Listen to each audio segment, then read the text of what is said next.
All right, so welcome to our last class. Yep, and there is much rejoicing as always. All right, so today we're going to go over anything we didn't get to, which for us is going to be displacements. We've got another utility to show you called a reverse utility. Kind of makes sense, a little bit like the invert button. Used whenever you're using a single file and you can't invert something because it's going into two separate channels, and if you invert it, it inverts it for both channels, and you only need to invert it for one. So in place of having two separate files, you can split the file, have one part of it reverse itself, and the other part goes through straight.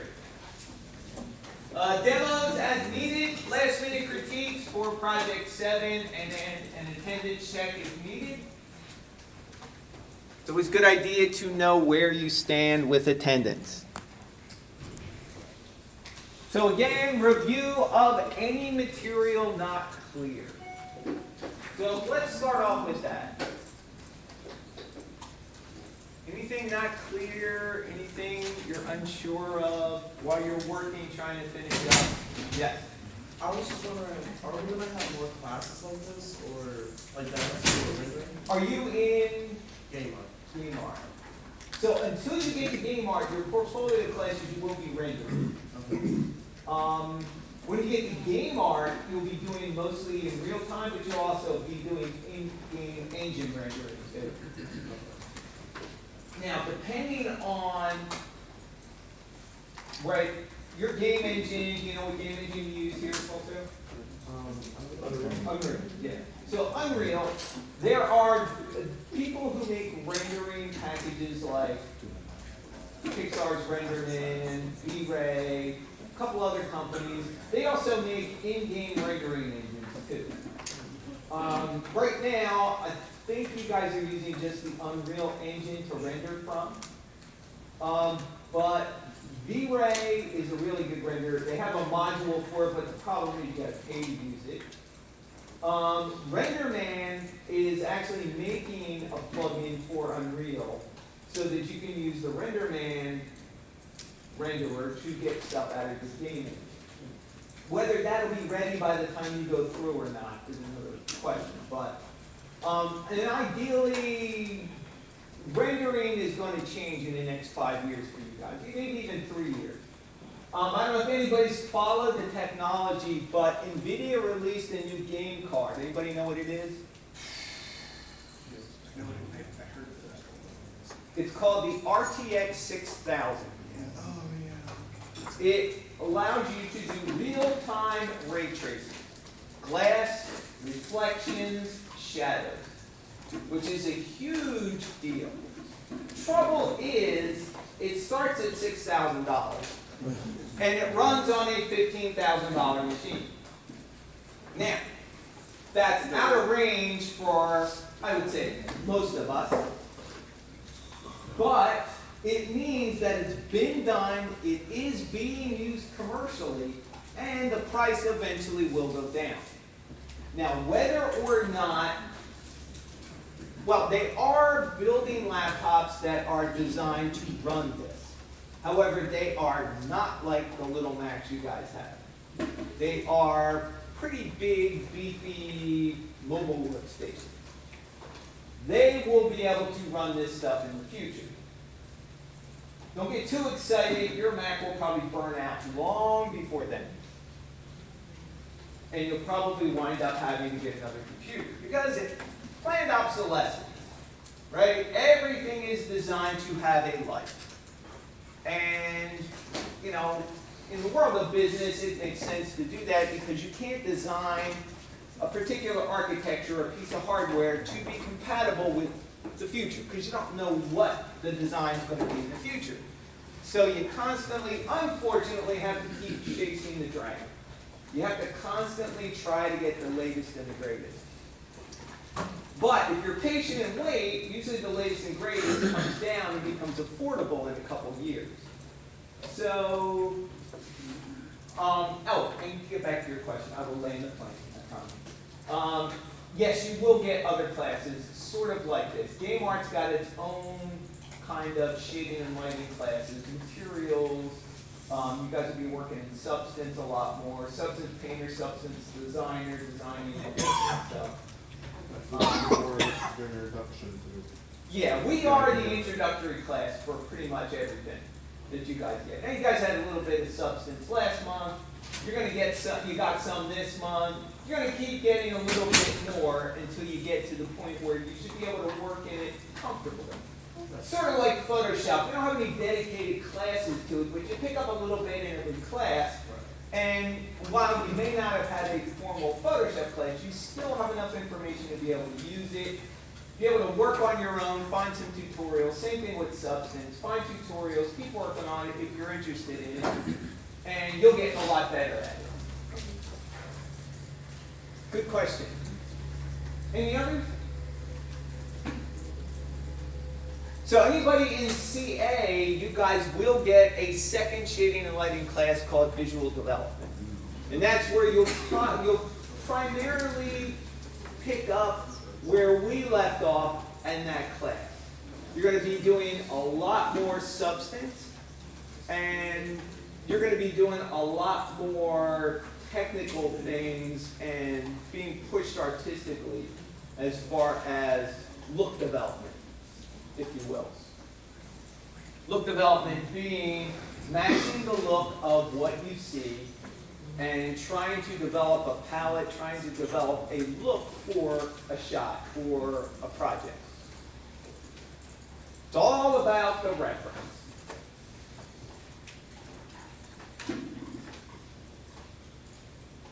All right, questions? Any other questions?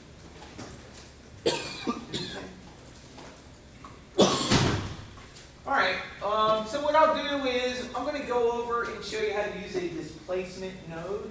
Displacements are optional at this point, but if you're using like the brick wall for the interior or even the exterior, adding a displacement, which means changing the geometry at render time, makes the render look a little more natural.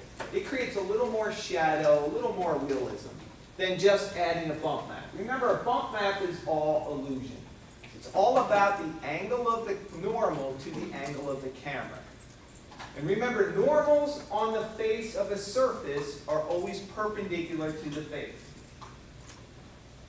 Right? So as the normal faces the camera, you get the most effect out of the bump. When it starts to face away from the camera, that's when the bump gets lessened and lessened until it hits 90 degrees and it's off. That's why bump maps are great when you look at a surface, but on the edges, everything is perfectly smooth. But a displacement map allows us to change geometry at render time. All right, so what I'm going to do is use, instead of going through, I got a slide for it, but it's really not going to make a lot of sense until we actually do it.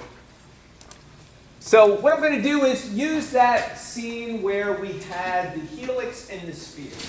Very simple scene. It's got light in it. It's got an IBL or a dome light with an image inside. And that'll let us kind of play around. And I'm going to use the sphere as a guinea pig. All right, let's see if, yeah, render man, where are you? Ah, I think I turned render man off.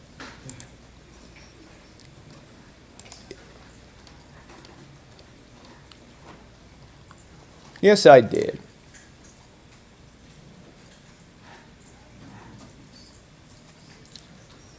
So, there we go. Close. And I think I turned render man off to be my default renderer. Let's check that. I was trying to work in hardware, make a new version of the scene. All right, so let's turn rendering on. Yeah, we don't want that. Let's do that. Let's save it. So one thing about, anybody here delete their Maya preferences lately? Not lately. All right. You guys know how to delete your preferences? All right, for those of you that don't, I'm going to walk you through it. Now, there's a button inside your settings and preferences that says Reset Preferences. That does not reset your preferences. It merely puts them back to the default settings that you get when you open Maya. If there is an issue, occasionally in modeling, you use your tools, everything's great, and all of a sudden the tools start to act wacky, stuff's not working right. Same thing with RenderMan, materials aren't working right, lights aren't working right. Sometimes you actually have to delete your Maya preferences. So, what I'm going to do is show you guys how to do that. All right, so I'm going to pretend that my preferences are hosed and I got to delete them. All right, so right now, before I delete them, let's go take a look at what's in my preferences. So right now, my renderer is set for RenderMan. Under RenderMan, I've got spool style set for RIB, workflow, shading engine, connection, use Maya plugs. Those are the things we need to have in order for RenderMan to work right. But RenderMan, for whatever reason, is being beyond RenderMan, and it is causing me issues. So first thing I want to do is quit out of Maya, because when you reset or delete your preferences, you are basically going to wipe everything out that you have set up custom. That means if you've got any custom shelves, they're going to be wiped out. Custom settings in your render settings, for us, that's going to be the RenderMan stuff. We're also probably going to lose the plugin being turned on. You're going to lose a whole bunch of stuff. It's going to basically be set back to factory defaults. Right. So, here's what happens. In order to get to your preferences, they are in a hidden folder, in a hidden library folder that is part of the Unix operating system that the Mac is based on. Now, if you click in the Go menu, you'll see a bunch of menus. If you hold the Option key down while you're in the menu, notice that a hidden library folder pops up. There's no shortcut key for it. It's like one of these very esoteric, game hacks, 5 buttons at once while you use your nose in order to get to home or whatever. All right, so with the Option key held down, you go to that hidden library folder. Personally, I would recommend you view in list order, because it's going to be a pretty big folder. There's a lot of stuff in there. All right, so library, you want to go down to preferences. Not preference panes, but preferences. Again, a whole lot of garbage in there. Stuff that probably makes no sense. Inside the preferences folder, there's another folder called Autodesk. You're getting close. Autodesk then has a folder inside of it called Maya. Inside Maya, you will find all the versions of Maya that you've had. So I no longer have 2017. I'm going to delete that. I do have 2018. I do have 2019. By the way, don't download 2019 yet and use it. RenderMan will not work with it until the next version of RenderMan, 22.4. You will have nothing but heartache and pain. Believe me, I've been there, I know. Stuff does not work at all. It doesn't even register, it registers the plugin, but it doesn't do anything else. All right, so 2018. Inside there are 4 folders and a Maya env file. The env file is an environment file for anybody who cares. It's basically set up so that when you use Maya, it tells the application where everything is that it needs. What we're interested in is the prefs folder. There is your prefs folder. This is what you want to delete. that entire folder. Now, here's the deal. When you delete that folder, like I said, if you have any custom shelves, custom buttons, custom settings, your preferences, if you've got special hotkeys, linked up, they are gone. Yes? Well, hypothetically, if you wanted to, could you just not delete the hotkeys and hotkeys and scripts folder? Theoretically, you could. However, you have to be absolutely sure that's not causing you the problem. Mm-hmm. Because I have seen students have hotkeys set up that actually clash with existing hotkeys, and that's causing a problem. Now, usually Maya won't let you do that, but sometimes you can get around it. All right, so if you have custom shelves, this is where you can save your shelves. So right now, if I go into shelves, the only thing I really have custom is the custom shelf. So what I'm going to do is take my custom shelf and drag it to the desktop. Because basically I have my grading script set up in there as a mel button, not a mel button, but a Python button. And it runs my whole script, and then I can process all the stuff I need. Everything else is pretty much standard. So I'm just going to save my custom shelf. Now, going to select the prefs folder and delete it. Anybody know what the shortcut key is to delete stuff in the Mac? Command delete. Command delete will send it basically right to the trash. Now, if you want to, anybody know the shortcut for emptying the trash? Shift command delete. What that will do is it's the same as you going into your trash can or right-clicking on it and empty trash. So if I hold down command, I do shift and hit delete, it comes up and says, do you really want to delete everything in your trash can? I have seen some of your trash cans delete your stuff. Apparently, everybody has this thing about emptying the trash, whether it's at home, in your room, with your roommate, on your computer, delete your trash. Gone. Ah, that feels good. I feel lighter. My computer feels lighter. It's got less zeros and ones in it. How could it not be lighter? All right, so now when I relaunch Maya, it will create a brand new set of preferences for me. And that's the beauty of it. So I'm just going to leave this window open so you can see what happens. So I'm going to go down, fire up Maya again. It's going to ask me first off, there's the folder. It's going to ask me if I want to use an old set or create a new one.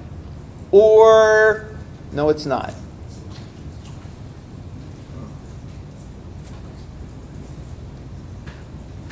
All right, so here we get to do this stuff all over again. All right, so I do not want to have this shown at startup.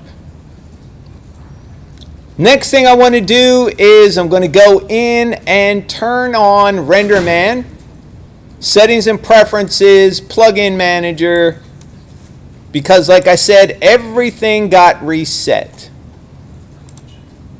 There it is, turning it on. I also wanted to auto load as soon as it's done. Click close. RenderMan's turned on. Now I got to go back into my settings and preferences. Under preferences, all right, I hate the scroll wheel, so I always turn that off. All right, rendering, this is where I'm going to change it from Arnold to RenderMan again. Like I said, all this stuff is brand new. Don't forget, under batch render, you need to change the spool style from Maya batch to RIB. Under workflow, change the shading engine connection to use Maya plugs. That way you will not get phantom Lamberts that display in your viewport that drive you crazy. Hit save. Life is good so far. Now, in order for me to get my custom shelf back in, because right now my custom shelf is empty, I need to quit out of Maya. No, I want to quit out of Maya and not save it. Don't save. All right, now the reason I have to quit out of Maya is because I want to replace the custom shelf that it created that's empty with my custom shelf. So I'm going to go into Preferences, Shelves, and I'm just going to drag my custom shelf in there. Notice that when I turned on the plugin, it also created the RenderMan 22.3 shelf for me.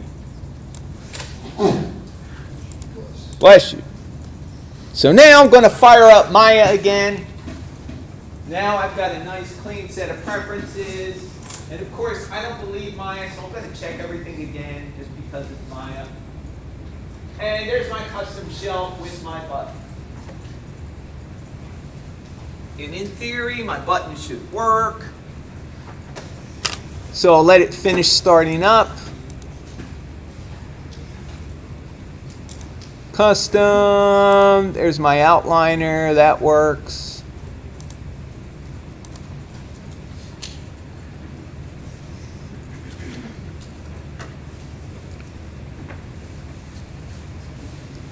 There's my grading script, that should work. Gotta wait for it to load.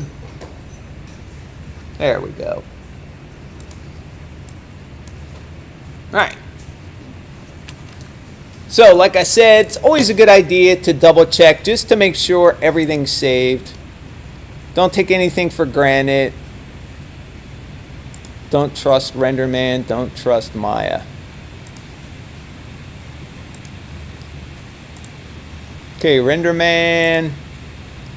RIB, Maya Lambert. All right, we're good. All right, so nice clean set of preferences. Theoretically, stuff should work now. Most of the time that will clear out anything that's causing the issue. All right, does that make sense? Questions? So what's on here is a video if you guys want to watch it. You know, save the link for yourself if you forget, and later on you've got to delete your preferences. It's always a good idea to have that.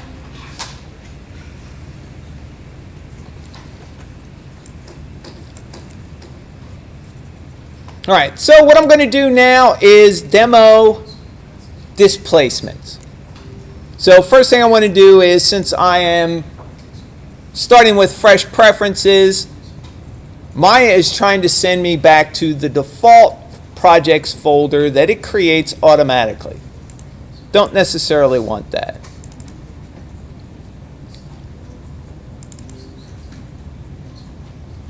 All right, so I'm going to the Lecture 6 demo files.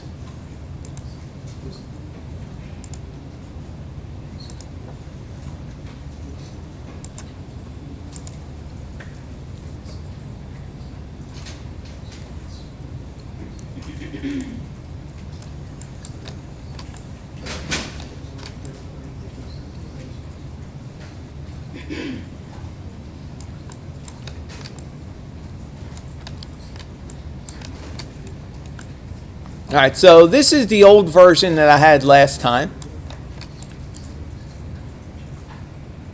And I'm going to start with the new one. One that's untouched.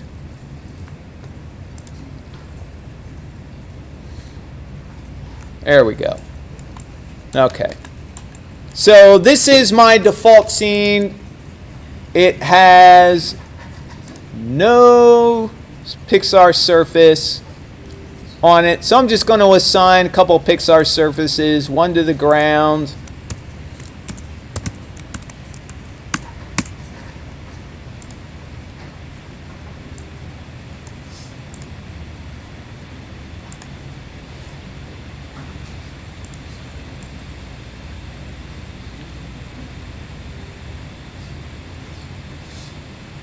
There's the ground. I'm going to assign one to the helix.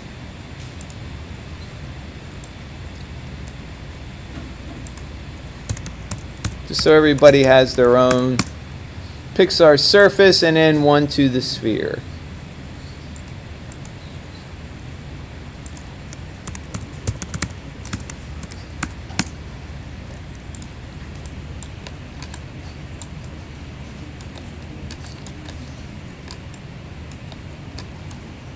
All right, I'm just going to do a quick IPR out of perspective. What I'm going to do is show you the difference between having the bump map on it and the displacement. All right, so it renders. That's good news.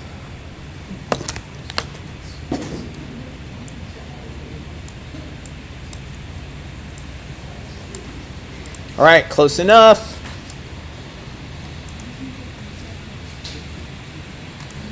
And what I want to do is I want to make sure that I have all the files that I need inside the right project folder. So I'm doing the Lecture 6 demo files. All that stuff should be in source images.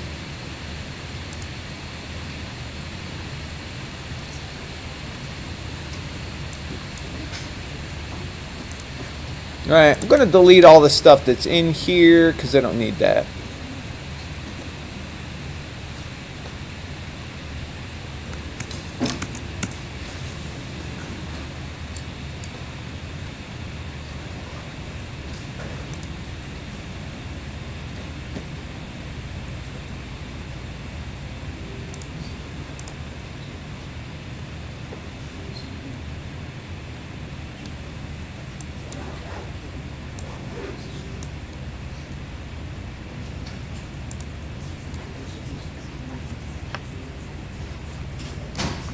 All right, there's my diffuse.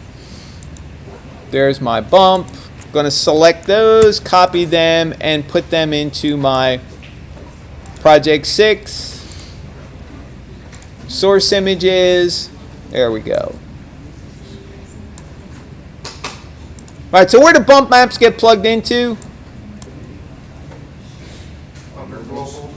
All right, under global, so I select my object, go into the material attributes, go down to globals, there's my bump. What's my process? Click on the checkers on the bottom. Yep, click on the checker button. Go to find the node as a bump. Okay, and that's under utilities. Yes.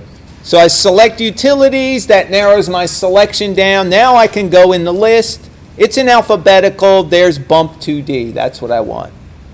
So I'm going to select bump 2D, now what do I do? Select the bump value. Bump value, click the checker button, file, very good. Now since we're not doing a projection, it's just left clicking on file. Remember, projections are just for small stickers, decals, things that you want to put in a specific location. When you're trying to drape an entire texture across a surface, just use the regular texture mapping method. So file. In here, this is where I'm going to plug in my bump map.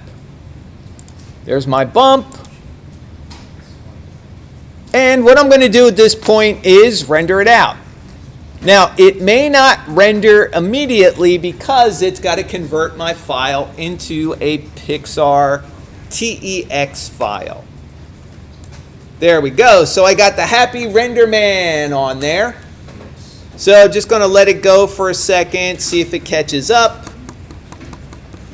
Kind of looks like the waffle cone to a ice cream cone. I actually kind of like that. It's a pretty cool bump.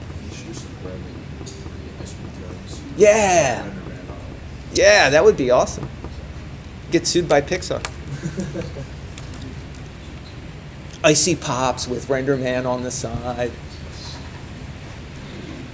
All right, so what I'm going to do at this point, stop my IPR, kick it off again. In theory, it should give me the brick and render. There's my brick. All right, so this is the default. So a couple things about the default. First, way too much bump. Way my phone. That is your bump depth.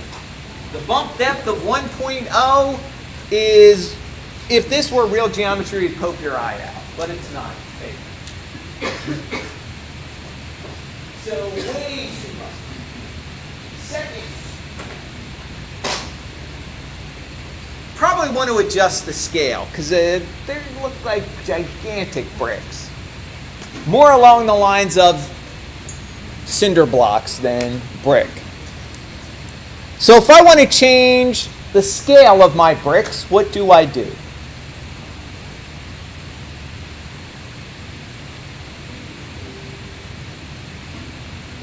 going to hypershade? Okay, hypershade.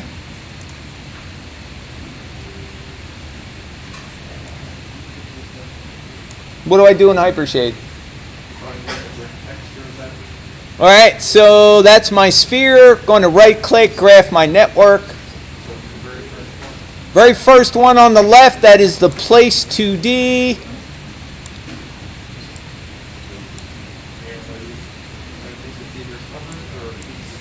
Repeat UV. Coverage just makes it take up the entire UV frame. So if I go 2 and 2, that changes my scale.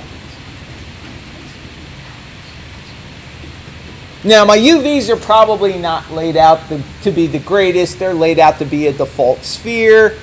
So it looks like it repeats way too much in one direction. So I can actually, let's see if I do this 3 times in U, does it tighten it up a little? A little bit. Let's see. Go 4.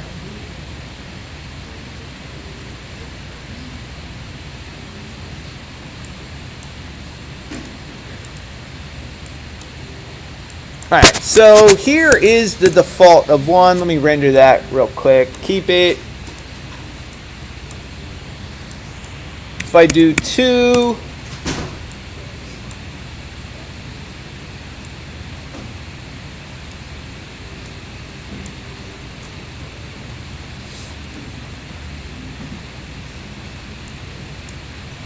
okay, it is smaller, half the size.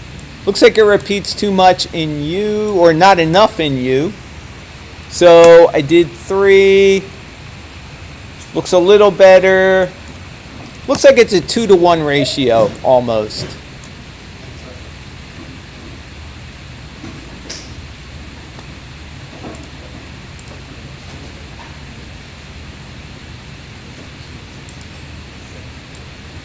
All right. So the thing about bump maps, like we actually kind of examined this the other day, right? The bump effect is most pronounced when looking right at the camera, the normal, or you are looking right at the surface. If I go into my view, channels, and switch over to alpha, you'll see the profile of my sphere is completely flat. There is no change in surface. Yes.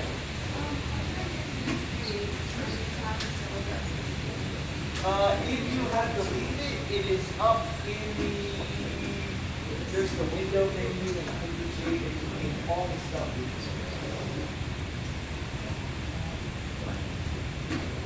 All this stuff, yeah, all this stuff up here.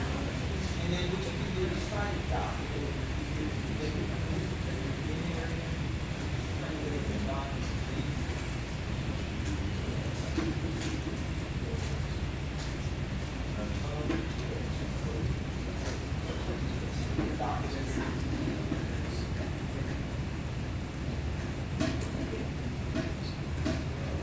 Alright, so you can tell by the profile of my alpha channel that nothing changes. I'm going to go back to view, channels, and go back to RGB. The shortcut is A for RGB and G for alpha. Why they didn't use A for alpha, I have no idea, but they didn't.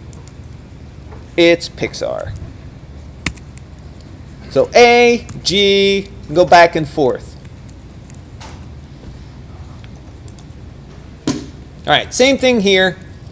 profile is exactly the same.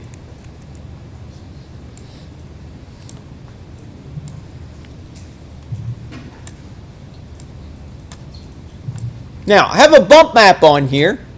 What I'm going to do, though, is I'm going to leave my bump map on and add in a displacement.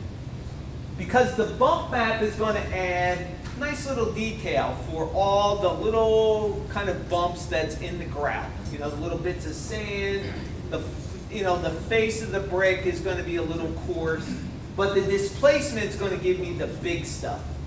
It's going to make the grout look like it's being pushed in, and it's going to make the bricks look like they're coming out a little bit. Now, you don't always have to use a bump map and a displacement together, but they do kind of work as a team. Now, in order for me to create a displacement, first off, I'm going to delete this and this because I can't stand that. All right. So, make sure you graph your network. So I graphed my sphere. There we go. So when I graph my sphere, it gives me everything that is plugged into my material, and it also shows me what my material is plugged into. So my material is plugged into the Pixar Surface 3 SG. SG stands for shading group. Shading groups are what the renderer asks, what is attached in the scene. It goes through and queries all the shading groups. Shading group's responsibility is to say, all right, I've got a Pixar Surface 3, it's assigned to a sphere, or it's assigned to however many pieces of geometry. It's got a bump map in it, it's got lights that it's using, it's got textures in it if there are any. All right, all that information goes to the renderer. Now, you'll notice under the Pixar Surface shading group, there is a displacement shader. That's because the renderer needs to know immediately that the surface is going to change at render time. So basically, the shading group compiles or reviews all the information. Yep, and provides it for the renderer. That's exactly what it does. And this is priority information. So if I click on my shading group and go into my attributes, you'll see that it is to the left in my tab layout here in my attribute editor. There is my displacement mat. All right, now just real quick, I'm going to kind of go back to my slide just to show you an overview of what this network looks like. So shading group, in the shading group, we use the displacement shader. You'll see there's a checker button next to the displacement shader. Right here, you click the checker button. That brings up the create render node. We're not using Maya render nodes. We are using Pixar Surface or RenderMan. You go into RenderMan, and fortunately there is only one displacement. RenderMan, displace, select the Pixar displace.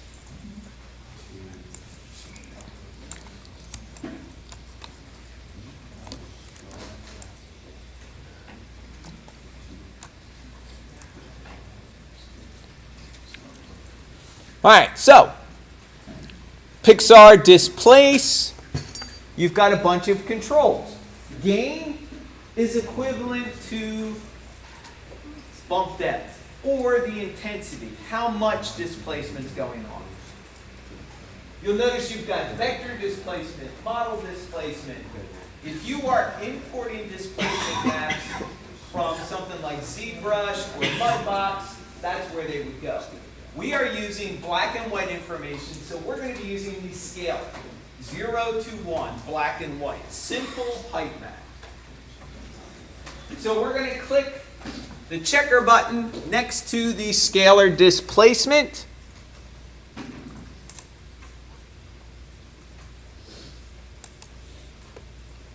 That brings up create render node again. This time we're back using Maya nodes. We're going to go use a 2D texture or 2D file.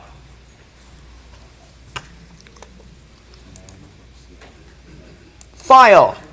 There we go. So inside the file node, you're going to plug in your height map, which for us would be the same thing as the bump. Now, in theory, I could have just taken the file node that I used for my bump map, plugged it into my displacement, but I wanted to show you guys the whole displacement routine. Now, I've got a displacement map in there, I've got a bump map. I'm going to render it out real quick and see what I get.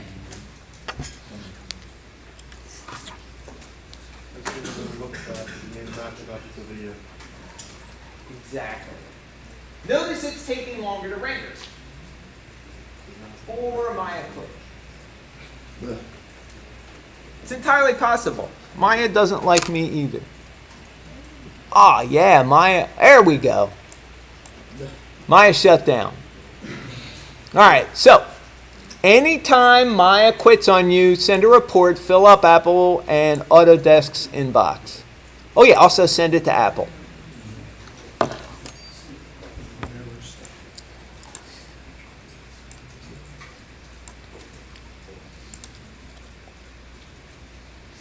All right, so one of the things that's always great about live demos is the unexpected always happens. So you have to plan for it. I didn't plan for it, so I don't have anything saved. So I broke like the first rule of shading and lighting. Did not save my scene when I had a chance. That's what happens when you get, overconfident and think, what could possibly happen? Oh no, my flaw is I get too distracted. All right, so let's set project again. We're back to square one. Actually, I'm going to check all my settings because I don't trust Maya. Let's make sure everybody's turned on, plugged in, tuned in. Yeah, that's good. Rendering, yep, RenderMan good. RIB, workflow, okay, good. All right, so what did we learn? Set your project and save. Saving's good. Not saving bad. All right, so wait a minute, that's the wrong place. Demo files, there we go.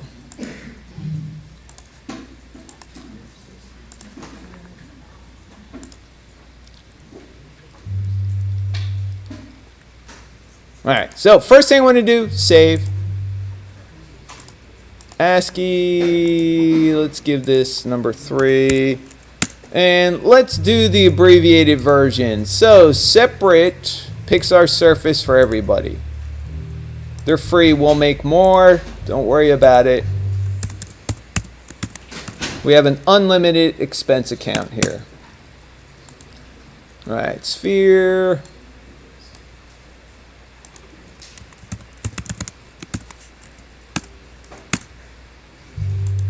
Helix.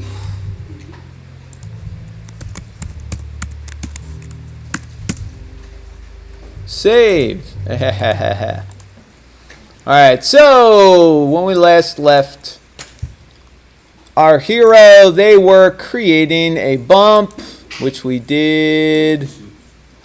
But first, we go to utilities and do place or bump 2D. We plug our file into the value with a file node. We go down and grab our bump. Anybody remember what the settings were?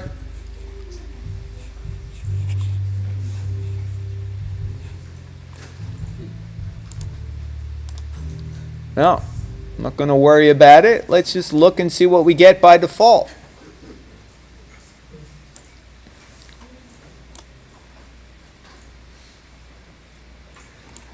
All right, let's frame up. There we go. All right, so that's way too big. Let's double that. 2 and 2, it's still too wide. I do remember it was 2-to-1 ratio. That's a little better. All right, so if I go to alpha, there's my profile. All illusion. Let's save. There we go. So we were going to make a displacement. So we go to the hypershade. We graph our network for the sphere. There it is. We are interested in the shading group. So shading group, that is what tells the renderer what to do. Oh yeah, and I remember I got rid of this. I don't like that stuff.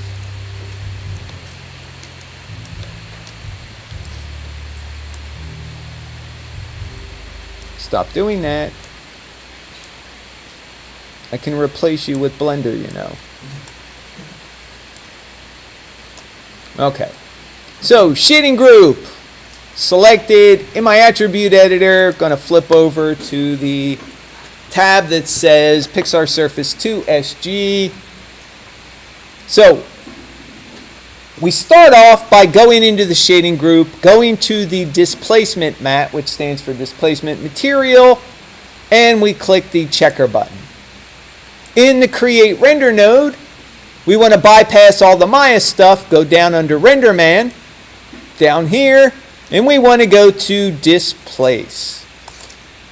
There is only one node inside there. That is the one you select.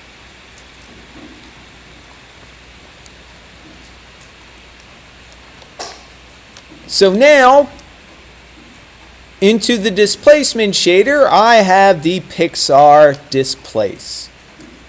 Pixar Displace has gain. That's the amount of displacement. It's got scalar, vector, and model displacement. Vector and model are for importing 3D maps. Either, like I said earlier, ZBrush or Mudbox. Save. ZBrush or Mudbox. We're using scalar, simple height map information. Scalar means 0 to 1, black and white for us. So I'm going to click on the checker button next to scalar. 2D, we're back to Maya, 2D file. There we go.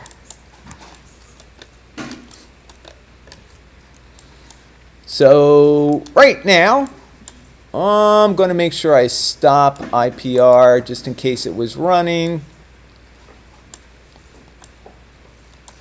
In the file node, this is where I'm going to plug in my displacement map, which is actually black and white information. I can use my bump. It's got enough information there. Right. Save. Before I render, I'm going to close Hypershade just in case. Going to right click and let's see what happens. There you go. It crashed again? It crashed again. Oh yeah, report please. Oh yeah, send to Apple also. Do you like Blender? I do.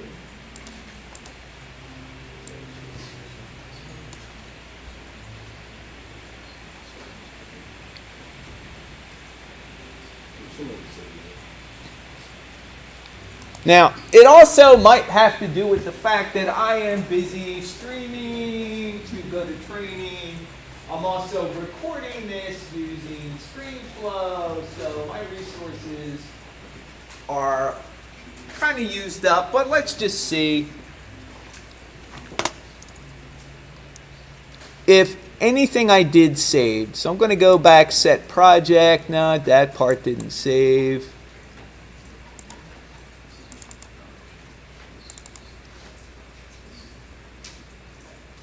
Okay, demo file. Number 3, let's see what's saved here.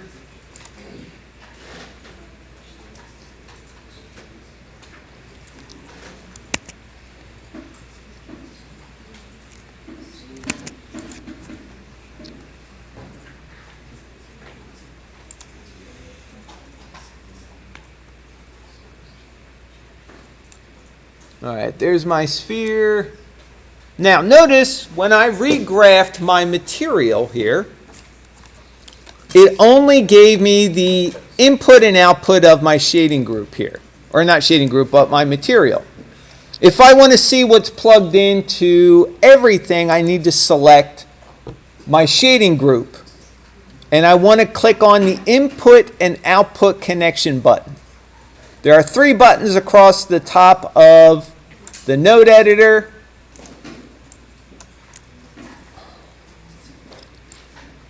The node editor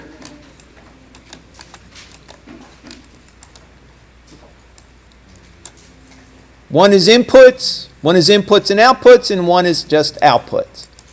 Select the shading group, going to plug input output in there. Basically, let's just see what's going into the shading group. Got a displacement in there. I have something plugged into it.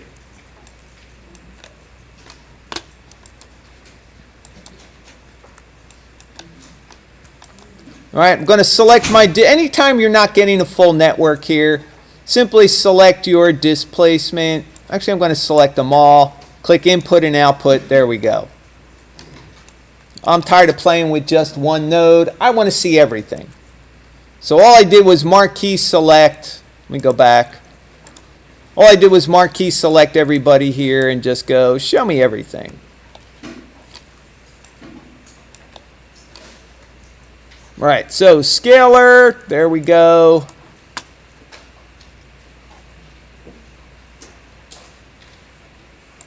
Let's just click the render button and see what we get.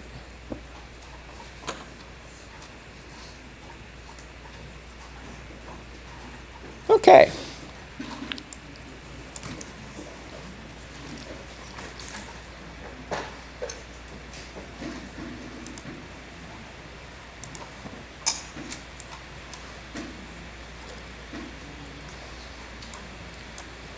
All right, let's try a different scene.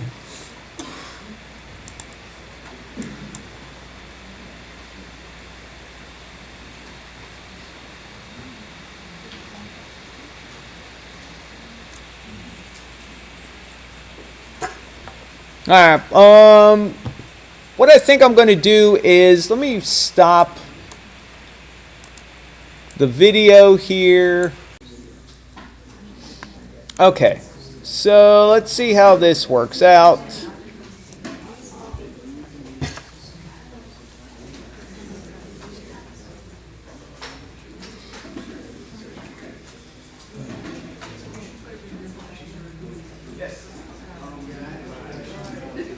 Hang on.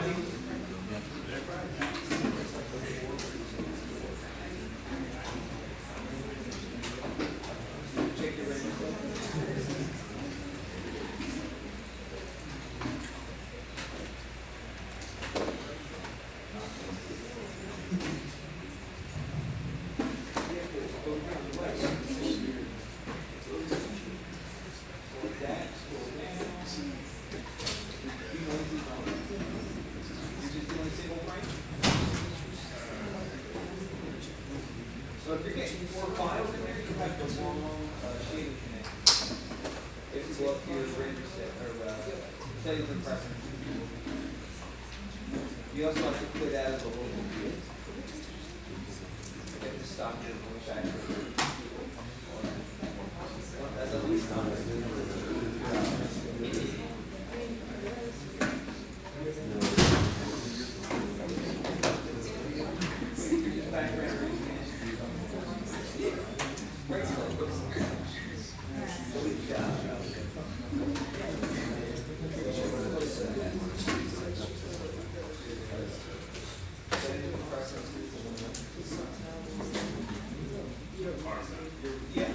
renderer. Go to rendering. Rendering first. Yes, go ahead. Rendering.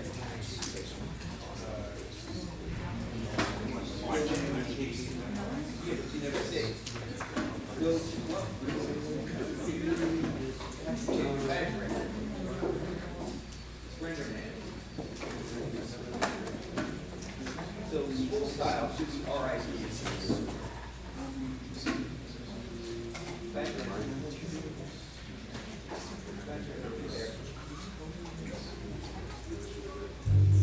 Go under workflow.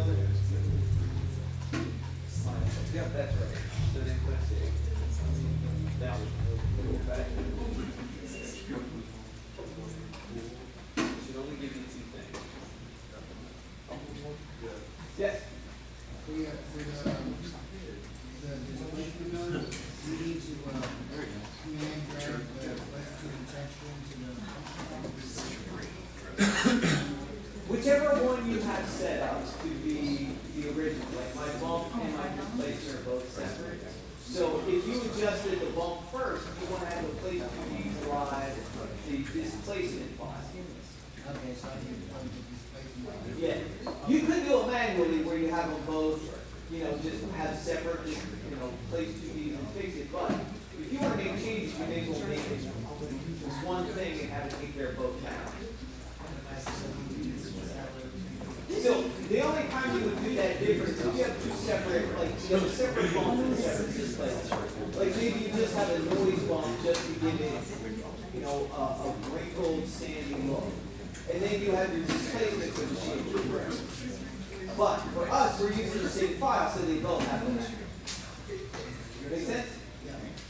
Was this the result you were trying to get? Yeah. That's exactly it. All right, so let's see what kind of havoc I can wreak on my computer. I'm confident that I can crash it again.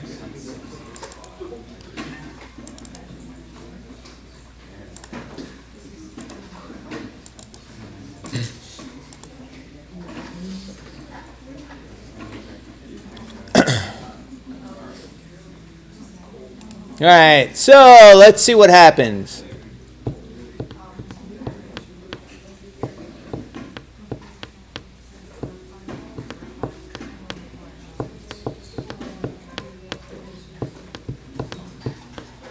Ryan, you have yours working, right? Or wait, no. You have yours working, right? Yep. You don't have a USB.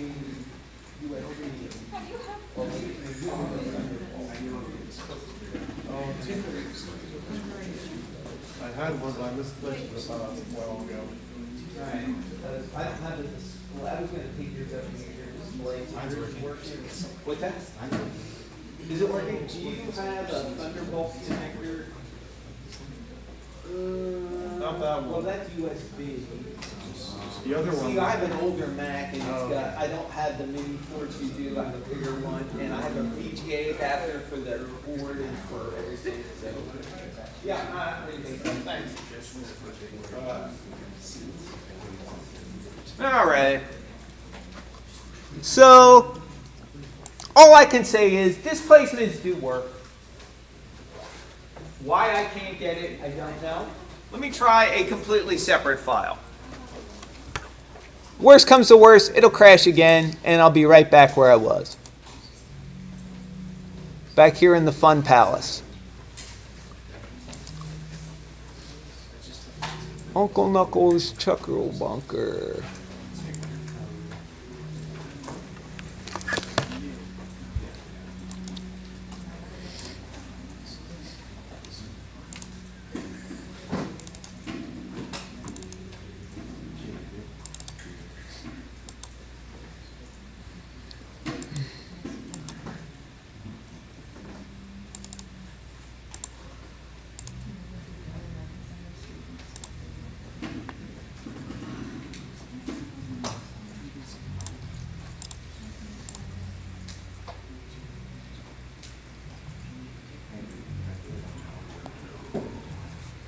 All right, let's try this scene. I've got the wall in there.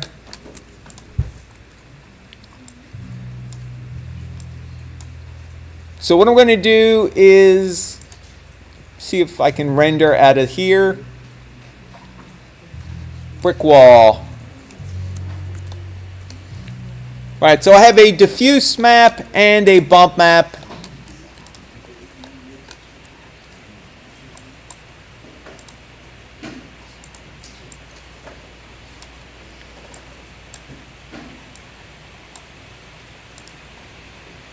I want the shading group, displacement mat, click the checker button, go down to RenderMan, I want displace.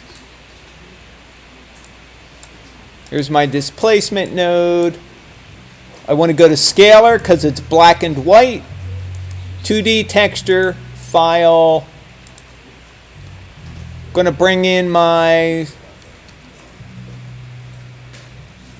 bump. There we go. That's going to be my displacement.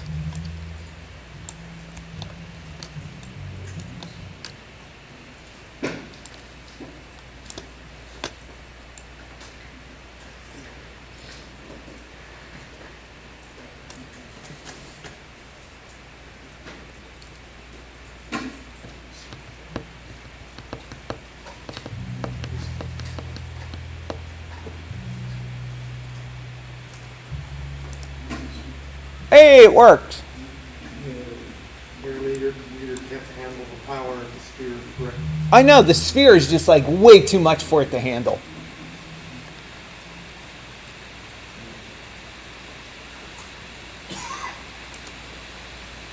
All right. There we go.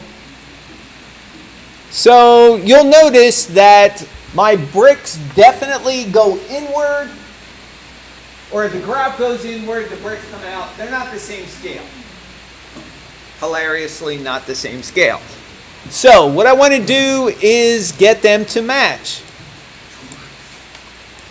So this is where I want to have my diffuse and bump place 2D drive my displacement also.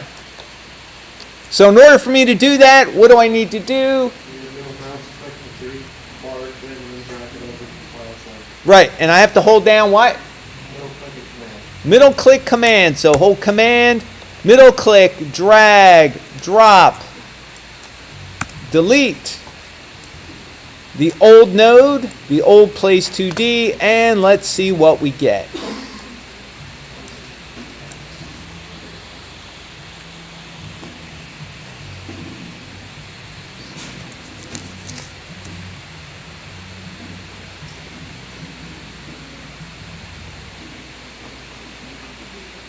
There we go. Now, by default, way too much displacement. It creates a lot of shadow. You can barely see the grout. So I need to knock down the gain that's in my Pixar displace. Now, you could try doing this, you know, while it's rendering in IPR. I'm not going to do that because I don't feel like restarting my computer again.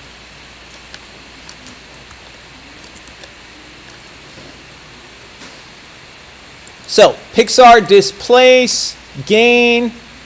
When you're unsure of how much to cut back, cut it in half. So if it's at 1, I'm going to drop it down to 0.5. Notice you don't see a slider. What's that? You don't see a slider there. You have to actually put the numbers in yourself. Sliders are not all that cracked up to be. I don't personally like them because, you know, if you accidentally blink your eye, you can move it way too much. Depending on the quality of your mouse, it could be sticky and you could just go way too far. So I like to be more precise. All right, so here this is at 0.5. You can see it is definitely not coming out as far. Another advantage also is, let me back up a little bit here in the viewport. There we go. Let's bring this down. So, do you notice anything else also? Notice that my picture frame is being swallowed up by the displacement. That's how you know you have too much displacement. All right, so what I'm going to do is cut this down again. Cut it in half. When in doubt, half it.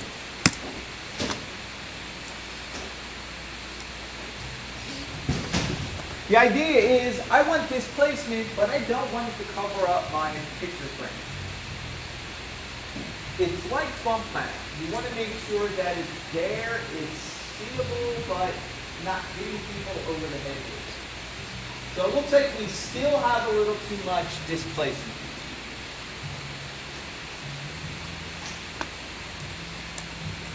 So let's compare them. There's the default. That's 0.5, 0.25. To be honest, I usually start with my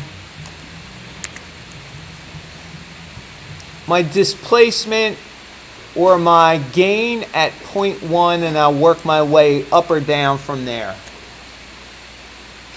It's usually like 90% more displacement than I need. Same thing with bump map. There we go. Now I got a picture frame. Do you also have the bump map order too? Well, the bump map's going to give it subtle detail, like here in the ground, maybe on the brick. Things that the displacement really can't get. Right over this down, focus 20. Well, negative 20 is you're flipping, you're inverting it. I don't know.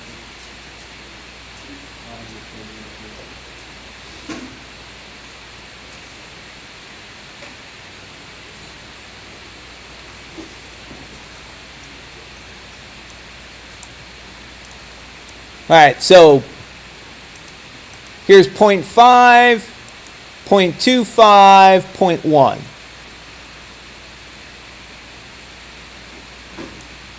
Now, what I'm going to do is let me turn off my gain to 0 so you can see what it looks like with just the bump map. We can compare the two.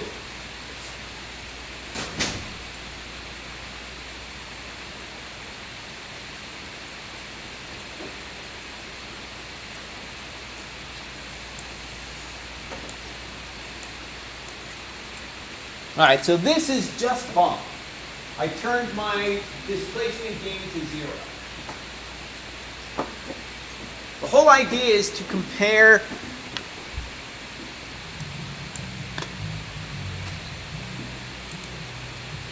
you can see there's a lot more definition. The grout goes in more. It creates actual shadow from the brick. It looks a lot more natural.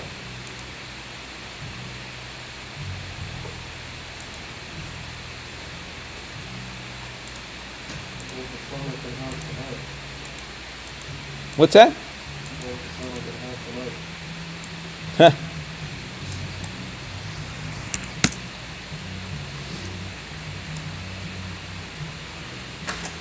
right, does that make sense? Any questions? So, well, instead of doing the demo on the sphere, actually worked on an actual scene, which is always nice. Yeah. So, I would get a chance to write down all each of the three displacements before. It's also on the video. We can go over it after, if you need to.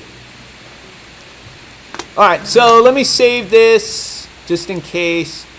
All right, so I'm going to use this as kind of a demo file for one other thing. My brick, the color of it is a little bit saturated. I mean, it's supposed to be older brick. Brick, yeah, it could be that red, but it probably is going to be too dominant in my scene. I like to desaturate stuff a little bit because it looks a little more natural. So if I want to desaturate the color of my brick, anybody remember what we did last time? What could I do? So here's my node network. There's my diffuse, my bump, my displacement.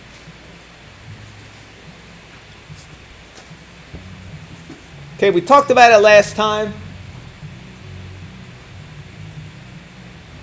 If I want to desaturate something, remap HSV.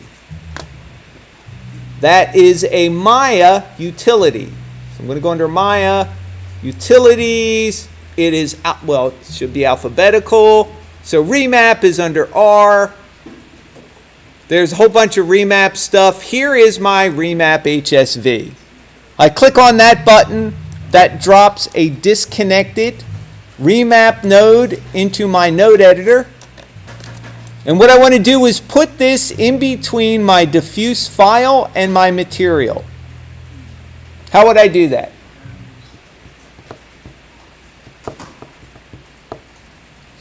It's not a difficult node to use.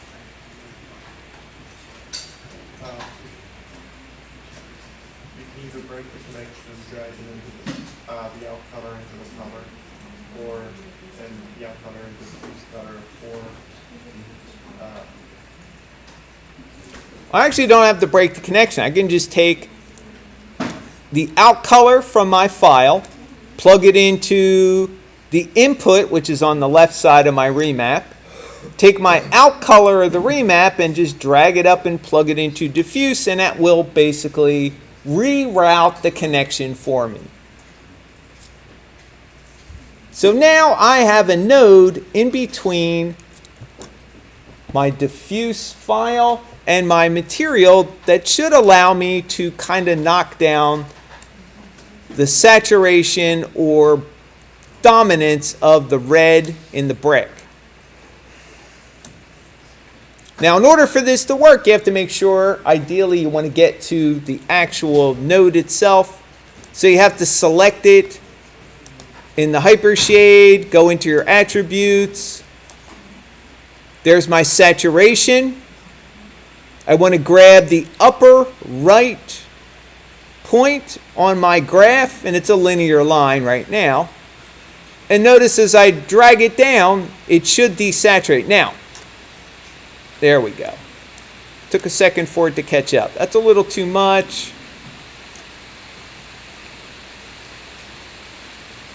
That still might be a little much. There we go.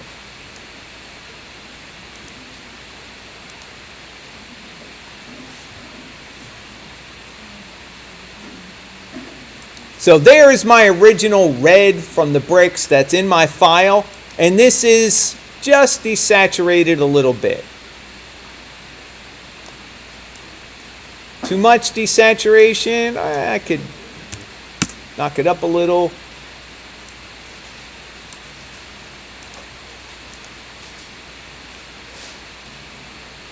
That sounds like a snack bag. No snacks, not until break.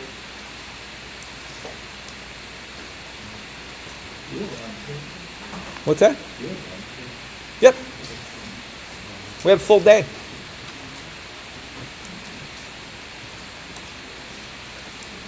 All right, so displacement, desaturated a little bit.